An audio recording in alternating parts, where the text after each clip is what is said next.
In today's video, we're going to walk through 4 examples to make sure you've mastered the concept of subtracting fractions with like denominators.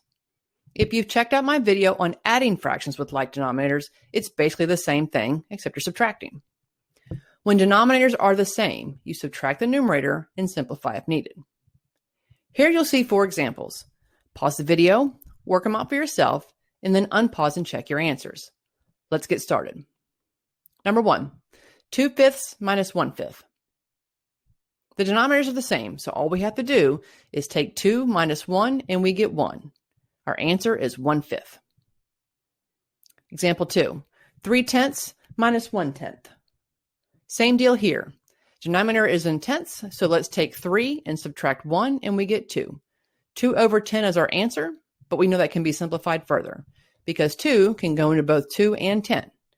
We divide them both by 2 and we get 1/5. Example 3, 3/7 minus 2/7. Another straightforward example. So we take 3 minus 2 and we get 1. Keep it over our denominator of 7. 1/7 is our answer.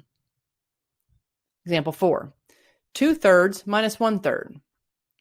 All you do is take 2 minus 1 and you get 1/3 as the final answer. It doesn't get more straightforward than that. If you got them all right, leave me a comment, give me a thumbs up. For more math tips and tutorials, don't forget to subscribe to my channel. If you're looking for more practice problems, you can check out my site at improvedmath.com. Thanks so much for watching.